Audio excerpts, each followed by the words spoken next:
was 15 years old. I was about a freshman in high school, sophomore in high school, I think. Anyway, I'd made varsity basketball. We had a tournament Thanksgiving week, so Thanksgiving week's our deer week. So there was some finagling there. So basically, I was going to have Monday through Thursday to deer hunt, and I was going to have to go out for the tournament on Friday. And one of the guys was leaving camp on Thursday, who I believe already shot a deer earlier in the year, and I was going to ride out with him Thursday. So we get up there Sunday, and we get some snow that night. Get up the next morning, we had 4 inches of fresh snow. So we head out that morning. We're going into an area that is a pretty unique area. So there was a system of roads. It was a huge area that you could only access through two different roads. One road was completely grown in. You could barely walk up it, and the bridge was out to actually get to that road, period. The second access point, the bridge was out, but with the 4-wheel drive, you could get down in through the brook.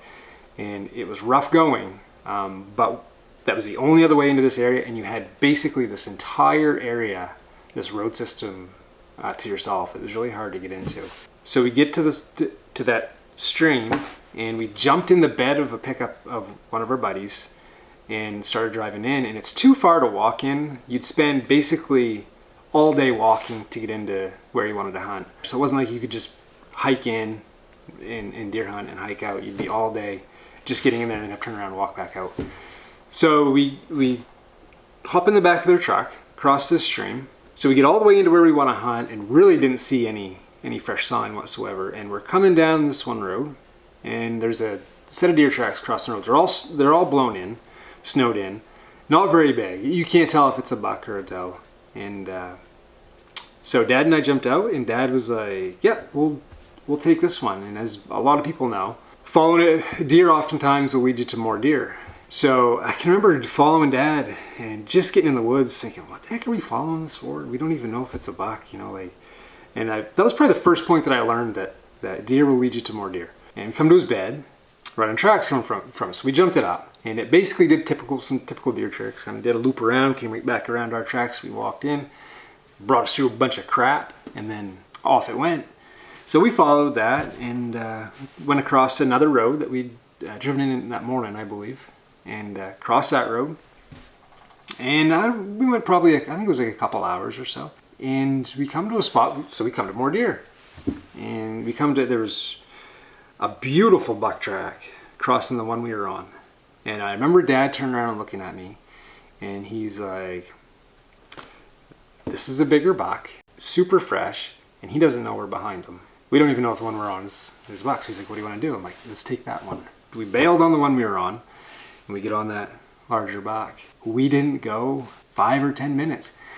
And I get to the spot, and I'm like, I can smell a deer. And I was like, geez, did Dad just put some buck lure on?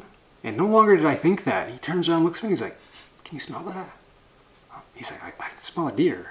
Just after that, down, up on a little knoll through some spruces, you just hear all kinds of crashing.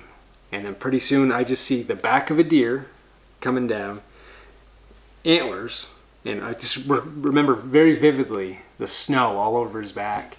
Obviously he thought we were a deer. We just walked into that area, into this little spot, and he was, I don't know, 25 feet away from me, and he pushing his head, trying to get down through those, you know, those fir trees and spruce trees go really close together, and the branches on the bottom are just they're all sticks. There's no greenery down there.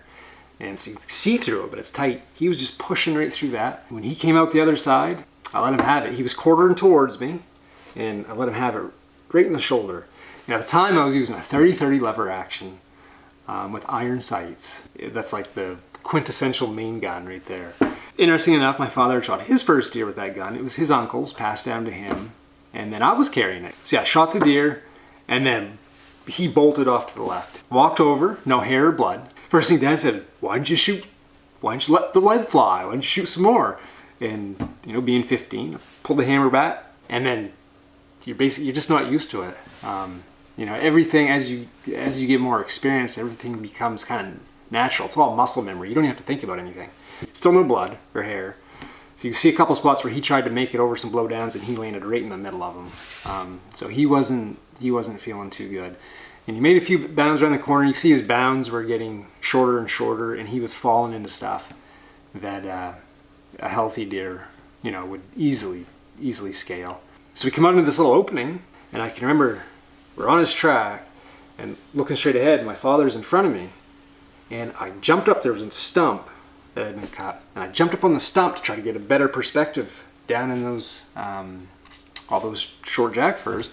And I just caught something over my left, and I look over to my left, and I could just see Rack moving, and he had bedded down, and he couldn't get back up. He was trying to get back up, and I gave him one more in the side of the neck. And I walked over to the deer, and I can remember looking at my father. All I cared about was, I kept saying, Dad, is it gonna go 200? Is it gonna weigh 200? And he was like, who cares if it weighs 200? He's like, he had shot a Maine Antler Skull Trophy Club buck, so a mastic buck, a few years prior, and that was a hog of a deer, and he just kept saying, the rack is bigger than the deer that I shot. He shot it in 91, and he's like, so who cares if it goes over 200? Mainers are unique in that they're obsessed with body weight. Body weight's an important thing to them. So, and that was ingrained in my head, and I wanted to shoot a 200-pounder. So we cleaned out the deer, did the whole ritual, and we get back out. We hiked. We were pretty handy to an old winter road. Because now you're thinking, how are you gonna get this deer out, right? Grab the heart and liver, put it in a garbage bag. Dad happened to have a garbage bag on him, and hiked out to the road, see if we could find the boys. And we get down to the road, and we walk out on the road, and they were sitting in the truck. They were watching the section of road. So I get up to the truck, and they're kind of chuckling.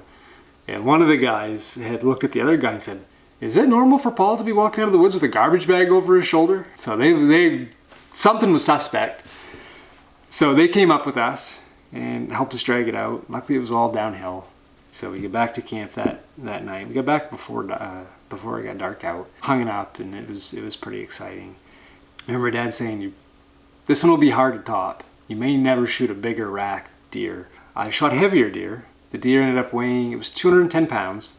And this was Thanksgiving week, but it scored 152 7/8 mastic, so Maine Antler Skull Trophy Club.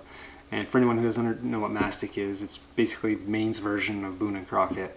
Started back in the late 70s, 78 I think, by Dick and Gene Arsenal, I believe. So yeah, it made that. It has to be bigger than 140 inches. It had beautiful G2s on it. On one side, they're kind of asymmetrical actually, the G2s. G2s on the right were like 12 inches, and the G2 on the left was a little bit shorter, around 10. One of the brow tines was broken off. Everything else was super symmetrical. It's 12-point rack. I had to go back out, load the deer up, head out, and it's kind of funny how deer hunting ties in life together, or anything in the outdoors can kind of tie in all life events together. So we get to the gate. We're up in the North Maine woods. And we get out to the gate, and so we go weigh the deer, and who shows up at the gate but my basketball coach. And so yeah, he helped me weigh the deer, so that was a pretty cool experience. So yeah, that was 15 years old. I got spoiled pretty early, and that really got me hooked on deer hunting and deer tracking. I would have never shot that deer if it wouldn't have tracked a smaller deer. It was the only thing going. It was the only game in town. Made the best of it, and you just never know what's gonna come of it. We came into more deer, and then found this big guy. So there's always some luck involved. It's always good to have a little luck on your side. Yeah, that's the story of my first buck. I wanted to do a recap of this past season. We had a pretty unique year. We've had a couple of hard years. It's been hard to find some good bucks the past couple of years, and this year we found some really good buck sign. Most buck sign I've seen in a long time this past year, and we located 3 really good bucks, which the past 3 years or so, man, we've had tracking snow basically the whole season, and I've struggled to find a really nice buck to follow. One of those buck tracks that really gets your heart pumping. Everything just seems to be kind of a cookie cutter track. If this winter's a good winter, I would suspect next year would be a fantastic year. It's going to be a good year to be in the deer woods. And I saw hardly any hunters this year. Maybe a little bit lucky this year. We saw a lot of bucks that I could have shot. Typically, you're lucky if you get one one buck that you can get a shot off at. You know, I shot basically the first full day that I hunted that really put in some effort. Shot a deer that day, the first day of deer camp. Could have shot a buck that morning, tracking with Lacey on Saturday, which was basically the first good snow we had all of November, was that last Saturday of rifle season. I had with her, there was a buck bedded down in front of us, came up to it, and there wasn't a stick between me and that buck. It was a nice buck. He had a nice curl to his beam when he ran from me. Wasn't a stick between him and I, and he took 2 towering bounds, and not the bolting sort of run away from me. He just kind of took these 2 big, tall bounds when he came out of his bed. And man, I could have emptied a rifle at him. And she was just a few steps behind me. So it was really promising this year. So looking forward to next year. I think next year is going to be a good year if we have an easy winter. And so far so good. Knock on.